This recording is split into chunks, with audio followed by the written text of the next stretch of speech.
Star Trek Prodigy Season 1 Episode 1 Review Lost and Found Part 1 and 2. There are show premieres and then there are launches. With Star Trek Prodigy Season 1 Episode 1 and Star Trek Prodigy Season 1 Episode 2, the newest member of the Paramount Plus Trek family has proven itself as a show that sets out to blow past all expectations with no regard for animation standards. With its cinematic artistry, immersive score, and layered character development, this is not your parents' weekly primetime cartoon. The core of Trek has always been its characters. If they can get you to care about the players, they have you pegged. Doll, a rapscallion fond of eternal hope, anchors our core cast with energy, humor, and the ability to survive anything. That includes several falls from enormous heights wearing no armor or padding or protection of any sort. He epitomizes the current confidence without the training, the riper energy without the knowledge, the Paris swagger without the experience. Considering the lack of any sort of skill set, that doll has made it so long on his own is somewhat miraculous. Gwyn, you tried to fly a Class D loader into space. Really, doll, truthfully, I didn't think that far ahead. But I would have figured it out. Permalink, truthfully, I didn't think that far ahead. But I would have figured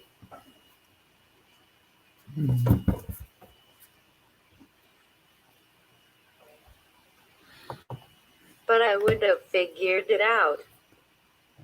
Of course, his unknown heritage is a significant element of his mystique. He is the Neo of Tars Long Mora. Will discovering his origins, his species, maybe his homeworld unlock here to unknown powers and abilities? Gwyn, the highly schooled, tightly controlled by the book's air of the diviner, is the yin to his yang. Groomed to take her father's place, she shows some subtle defiance in her interactions with Dreadnought. Like Doll, really, Doll, truthfully, I didn't think that far ahead. Will discovering his origins, his species, maybe his homeworld unlock here to unknown powers and abilities? Gwyn, the highly schooled, tightly controlled by the book's air of the diviner, is the yin to his yang. Groomed to take her father's place, she shows some subtle defiance in her interactions with Dreadnought. Like Doll, she lives in a state of ignorance of the bigger plans in place for her. He's mildly intelligent, but his abilities are few. He talks a lot. Gwyn. Permalink, he's mildly intelligent, but his abilities are few. He talks a lot. Her penchant towards mercy feels at odds with the diviner's totalitarianism. By some second miracle, her upbringing has not snuffed out her empathy for those over whom she will one day rule. Perhaps that empathy survives because she also sees herself as a prisoner despite her privileges and status, a sentiment both she and Doll express. I wonder if Dreadnought's repeated use of the term progeny when referring to Gwyn. It could signal that she is a cloned offspring or the product of some other form of reproduction. Speaking of Dreadnought, now that is a villain that makes no pretense of diplomacy. Part General Grievous, part Starscream, with shades of Victor Zsa's sadistic enforcer spirit without the charisma. Dreadnought is the spider you don't want to lose sight of in your bedroom. I assume that he was built or at least designed by the diviner and programmed to serve with enough autonomy to strategize and give orders without direct management. All that plus the fact he looks like a jump scare personified makes for a powerful figure to inspire terror and obedience. And yet, even this potentially stock antagonist has a shrouded backstory and hidden motivations. His rivalry with Gwyn is a seemingly unnecessary personality quirk, while his dislike of Doll feels like it's rooted in something more profound. There's obviously much more to learn about Rock Talk Jankum Pod Zero and Murph aboard the Protostar. Murph, who's with me and already jonesing for all the Murph merchandising. Seriously, just take my money. As the crew grows into their roles, I predict we'll be privy to far more nuance than Rock's youth, Jankom's opposition, Zero's pragmatism, and Murph's awesomeness. Dal wants an engineer who argues all the time. Pog, someone who values a counter-opinion that may very well save your life. Go ahead, surround yourself with yes trolls. See how far that gets you. Permalink, someone who values a counter-opinion that may very well save your life. Go ahead. Finally, we have the big bad, the diviner, a figure of enigmatic power, completely dominating the lives of his prisoners, yet unable to locate a ship that two kids with a laser drill uncovered through sheer chance. Voiced by Denethor himself, John Noble, we only catch glimpses of the diviner inside his chamber initially. He controls everything, sees everything, plans everything from within his fluid-filled throne to breaking out of that capsule is a good indication of the level of his rage at losing his ship. One would hope Gwyn being kidnapped might be part of that too. All of the world building we see here is the diviner's world, the world purposefully designed by the show's creators Dan and Kevin Hageman to be the antithesis of the Federation and Starfleet. Every moment Fugitive Zero stays at large gives the unwanted hope. Hope has no purpose here. Diviner. Permalink, every moment Fugitive Zero stays at large gives the unwanted hope. And hope has no purpose. By banning translators among the prisoners, the diviner effectively uses the Tower of Babel strategy to preempt any unity or organization or even comfort among the unwanted. Fugitive Zero is not only dangerous to this status quo because they elude capture, but because as a telepath they can communicate where no one else can. It has yet to be revealed whether Zero's telepathy trumps the Protostar's universal translator in communicating with Murph. My guess is that Murph will remain adorably unintelligible, but that is only a guess.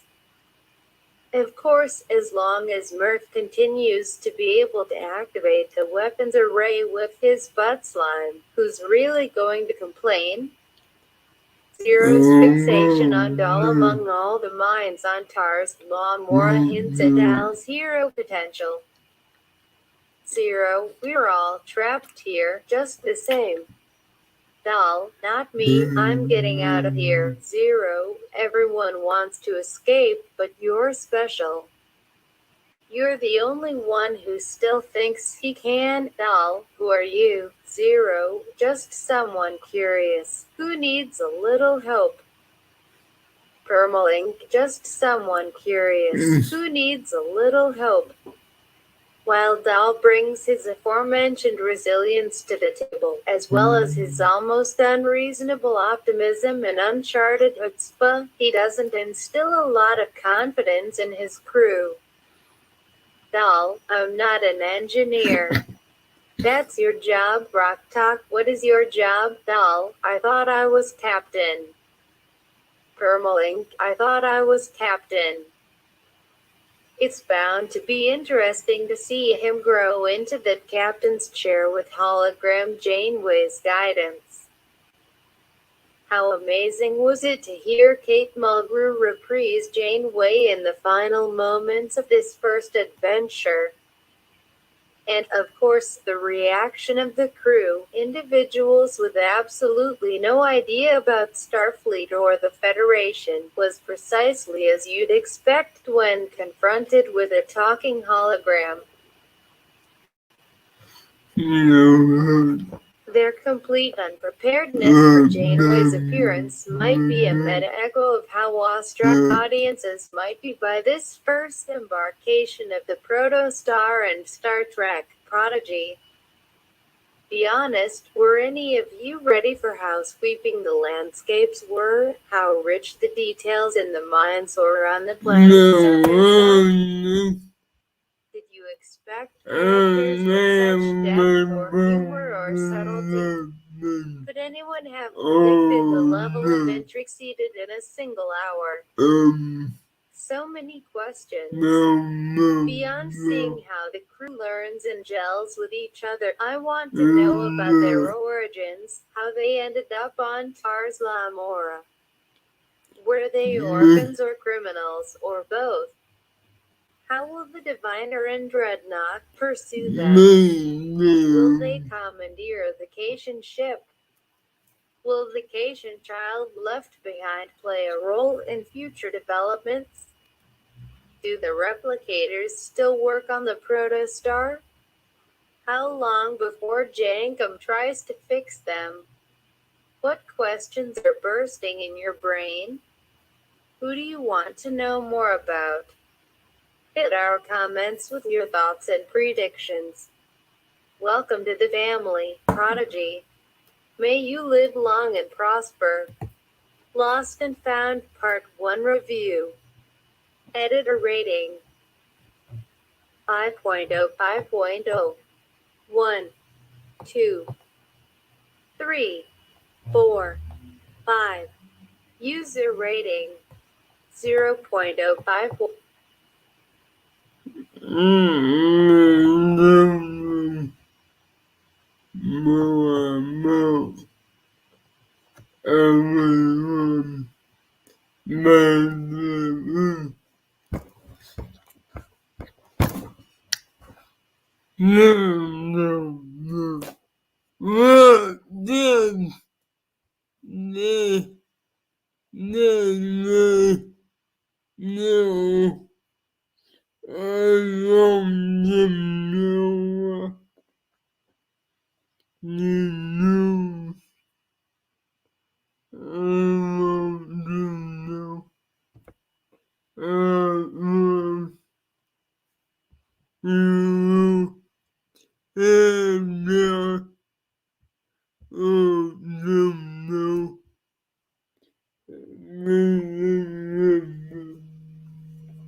Well, the trouble here is that I can't understand what you are saying. Give you go 1. I want your opinion on the subject matter. Animated emotes can be disabled in settings.